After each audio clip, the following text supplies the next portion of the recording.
Les amis, une étude a montré que dans ces 30 dernières années au Liban, le taux de cancer a augmenté de 80%, ce qui place le Liban parmi les pays de plus forte mortalité due au cancer. Et c'est à partir de là, j'aimerais vous parler de la santé. L'autre jour, vous savez, nous étions dans une famille, parmi toutes les familles que nous visitons, et le papa en larmes, on a pleuré avec lui, parce que il avait mis de côté toute sa vie, à peu près 120 000 $, non seulement pour sa retraite, parce qu'ici, on parle de la réforme des retraites, mais ici, la retraite, c'est vraiment des privilégiés qui ont une retraite.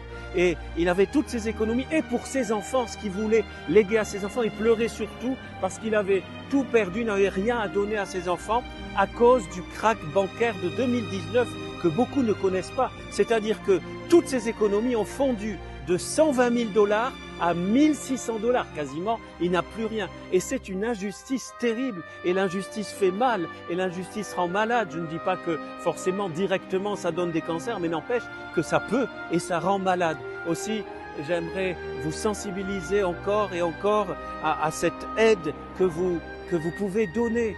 Je vous renvoie au site compassio.fr, vous pouvez donner en ligne parce que chaque petit don que vous faites, c'est comme un bol d'oxygène, ça permet de dire à nos amis, on le voit tous les jours depuis plus de 5 ans, on est avec vous. On est avec vous et cette injustice, eh bien, cette injustice, elle n'aura pas le dernier mot. Elle n'aura pas le dernier mot. Par contre, la solidarité, cet amour fraternel, ça va vaincre quelque part cette injustice et rétablir la justice. Alors un grand, grand merci et continuez et faites connaître l'opération Urgence Liban.